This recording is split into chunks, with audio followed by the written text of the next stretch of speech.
brave, always fight, never quit, do it right, play the game, win it life, have no shame, there's no time, feel the pain, live the grind, I could change, in my mind, pick a lane, commit and climb, the only way to win at life, I never miss, that's fact, taking big swings, bitch, hand me the bat, put me in the ring, you'll go out in a bag, cause I sing what I mean, and I bring it to the mad light, ain't got time to kill, I got time to feel, I took the red pill, I know life's short, so I wanna live real, but how's it supposed to feel?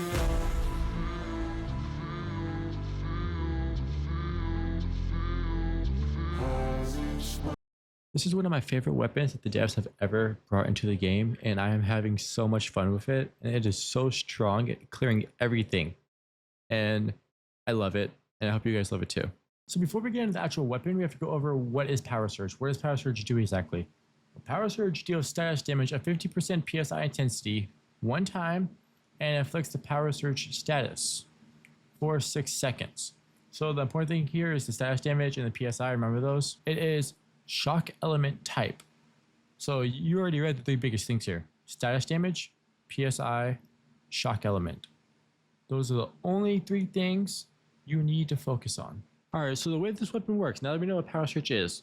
So this weapon triggers a continuous power surge on hit with a 70% chance to generate a deviated particle, okay, near the player. So that's the same exact thing as the power cosmic, as the fire shotgun. So you pick them up, you gain charges.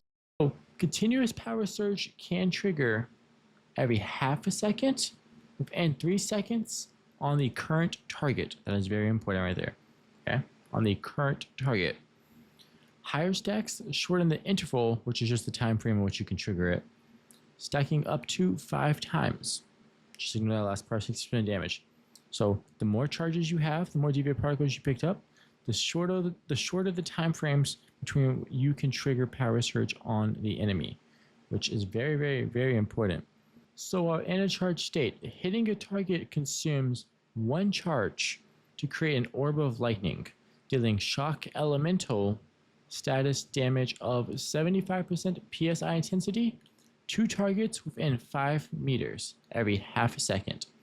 This damage benefits from PowerSurge damage bonuses and has a 5% chance to generate deviated particles lasting for 3 seconds.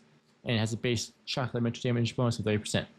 The biggest thing, if you guys only take one thing from this entire thing, only take one thing, it deals shock elemental status damage and the damage benefits from power surge damage bonuses. Huge, huge, huge keyword right there. Okay, we're going to get into that when we get into the armor. For the mod for the weapon, we are using static shock. Okay, static shock will give you a nice 20% increase in your base power surge damage, which is huge. You do lose 50% of the power surge duration, but that is no big deal, because we are getting an additional 20% damage, which is way better than that. And here's the very, very, very important thing. You want this mod in a power surge affix. Okay, like we talked about earlier with the weapon, this weapon benefits even more with the more power surge damage that you have on it. So getting a power surge affix, we are now also going to be getting more power surge damage. So if you see the power surge 6% damage, that is now actually going to increase our weapon's base surge damage. Okay, so it's very, very, very, very beneficial to have, and you want a power surge affix on this weapon. And if you get very lucky, you could also get a damage 4.8% on targets with power surge. So we're getting 20% power surge damage from the base effect, 6% extra power surge damage, and additionally 4.8% power surge damage on enemies with power surge. For the calibration, you are going to want to run a precision style with double elemental. Alright, and I did not have one of these when I made my little video that you saw before this. However, I did just now get one in my new server. So the precision will give you an attack of 10%, which is very beneficial. Alright, and you will also be getting a double elemental for the weapon, which is very beneficial since power surge is elemental. Okay, so now you're boosting that as well. So you're getting more damage and more elemental damage, which you can't go wrong with. For a secondary and a melee, I'm not going to get into it too much. But I'm running the long axe for that nice 20% damage boost that you do get from it. It's very nice to have. And for the secondary, I'm just running the DE50 wildfire, which will give you that vulnerability against the enemy, with the mod that gives you an additional vulnerability with it. So the armor set we will be wearing is a 3-piece Blackstone set, alright? And with a 3-piece Blackstone set, so with 2 pieces equipped, upon doing elemental damage, you gain 1 stack of Warm Sensation, which is element damage plus 2% for 2 seconds. Triggers 1 time every half a second for up to a maximum of 5 stacks. So that means every single time you trigger elemental damage, you will be getting 2% increase in your elemental damage. Okay, and that can stack up to 5 times for a total of 10%. But it gets even better. Upon 4 pieces, when the temperature is between 10 and 30 degrees, you gain the warm status, which you gain an additional 18% elemental damage. So in total, you are getting a total of 28% elemental damage on top of everything, which is already beneficial. To make it even better, we are equipping this with a 2-piece savior set, alright? And when you wear 2 pieces of savior, when your HP is above 70%, you are as well gaining an additional 10% status and weapon damage, which all that together is just damage. Alright, so getting into the mods. For the helmet, we are running Deviation Expert, and this is built a lot similar to how my PowerSurge SMG build is made, but a little bit different. But for the helmet, we got Deviation Expert, which you want all talent rolls on these besides the mask, which I'll get into that. So for this one, we have element damage and status damage, which is both very beneficial for this weapon because it's a surge build. On top of that, we get an extra 20% from the actual core effect itself. For the mask mod, we are running Thunderclap. Now, I know you're probably wondering, you have to trigger PowerSurge 20 times for this to actually work, right? That's a lot of times for a one-shot bow, right? Well, you will hit that probably every 3 shots probably, if not sooner. And because when it procs, it doesn't do just one power surge. It triggers multiple power surges. Even if it's just one enemy, it would trigger multiple. And so you're going to be getting this thunderclap proc pretty often. Okay, and it's very useful because it does so much damage to the enemies, and it's just a nice huge bonus. All right, if I like the attribute effects, you want to have a PowerSurge affix on this weapon because it ties in with the actual weapon's base effects. So the PowerSurge damage, you want to try to get PowerSurge damage on this. PowerSurge damage, shock damage, perfect, boom. That is what you want on this, on the mask mod and the weapon mod, because the PowerSurge damage ties in and it helps with like when you pick up the ball of lightning. When that ball of lightning procs and scatters to the other enemies, PowerSurge damage will actually benefit that and make that damage even higher. So by getting PowerSurge damage on our mask and weapon, we are now doing even more damage than we would without them. That makes sense. And the shock damage is also very nice. That's a very nice bonus to have. I did not get a very high roll on my PowerSurge damage, unfortunately. So hopefully you can do better. 1.2%, it's fine. I still got the nice shock damage. Trigger chance isn't the biggest deal, but grip 1 damage is nice though. But for our armor mod, we are running Flame Resonance. And like I said, this is the standard one I run for all my elemental builds. You get that nice status 12% damage, okay, which is very nice with surge weapons. Ooh. And then I'm also getting element damage 4.8%.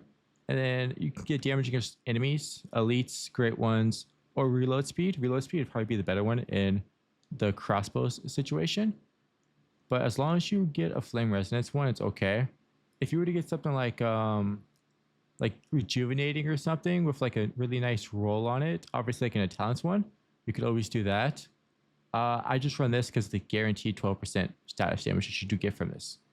It helps a lot. For the pants mod, we are running abnormal increase, which when the magazine is empty, status damage plus 10% for 12 seconds, which the effect can stack up to 3 times. Well, we are always reloading. We are reloading. So that's going to be a nice 30% extra status damage really quickly, and you're going to keep that 30% status damage for quite a while, and it's very nice to have. All right, and you're going to want a talent roll for this one. I got element damage, magazine capacity.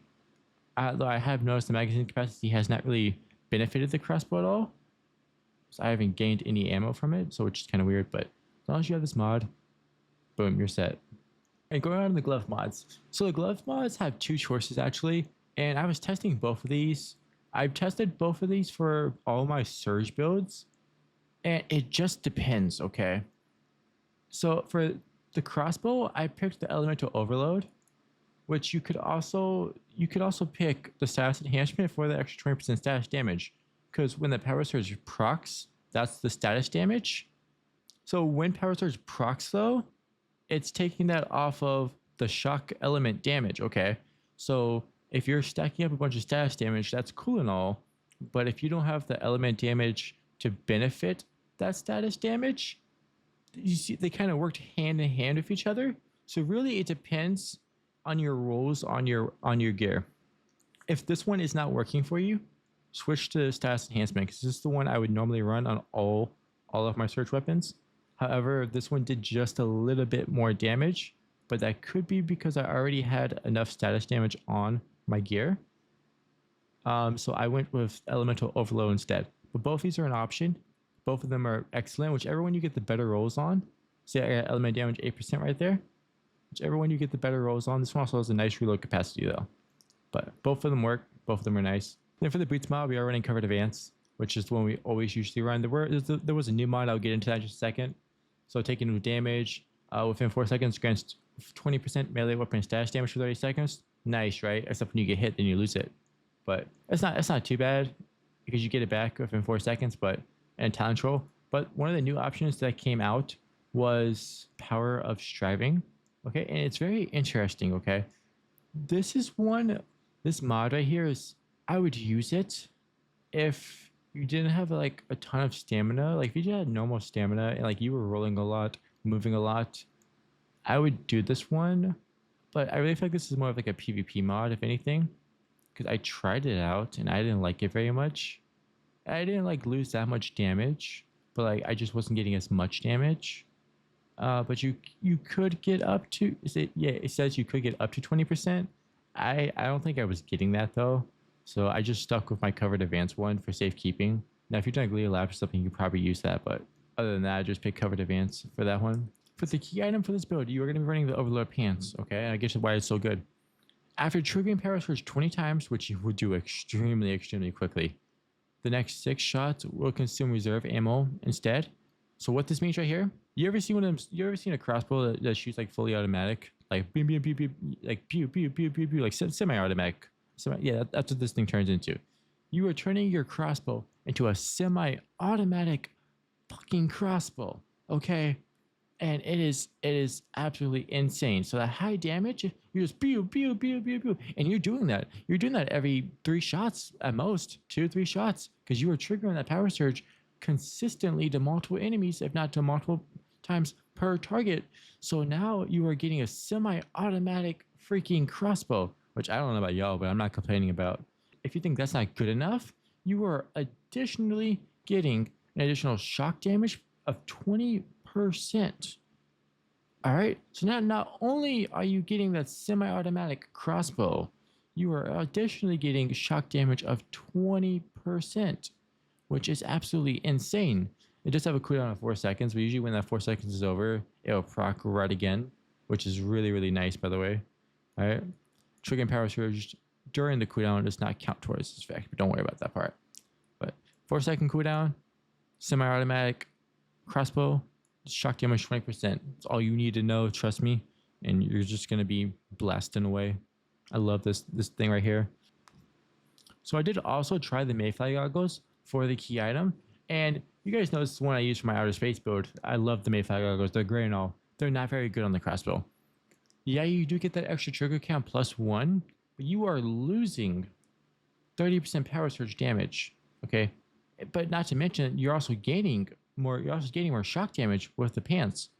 So technically, if you think about it, you're actually losing 60% damage with this, all for 1 trigger count. So 60% damage loss for 1 trigger count? No, it's not worth it. Trust me. Trust me. It's not worth it. You will lose damage using this right here. I tried it. You know what, guys? You guys know I love the Mayfly goggles. It's not worth it. But just know I tried it. All right, so for the cradle, this is a new cradle. I don't have everything unlocked just yet because it is brand new for the season. So you are going to want to run anti-phase, status enhancement, elemental sense, transient impact, bounty hunter, And additionally, like when you unlock more slots, or if you already have, you want to go for a heavy strike because this is going to benefit the axe significantly. So I would run this energy surge just for the deviant power, and then the last one I would use would be steady hand. So these would both benefit you initially with the axe if you wanted to run fortress warfare with the axe. If you did not want to run fortress with the axe, you could switch off and go deviant energy defense or resilience for the new server. But both of these work. More damage initially, these ones, but as long as you have these ones on right now, these are the only ones that matter, especially the transient impact one. And you get a nice elemental damage bonus and the stats enhancement. Alright, so getting into the food buffs. The food buffs I would recommend having for this build are for the drink, the Whimsical drink, which is a nice 25% status damage bonus, which can actually increase depending on like your kitchen set and that kind of stuff. You have the Chefsaurus and that kind of stuff. So this is just base 25% status damage, which is nice. And then if you have done Winter Server, you will as well be able to get the Sparkling Pumpkin Soup, which will increase your PowerSurge damage by a base of 10%, not including the kitchen set bonus or the chef bonus. So you are talking about an absolute shit ton of extra status damage and PowerSurge damage boost just from these two alone.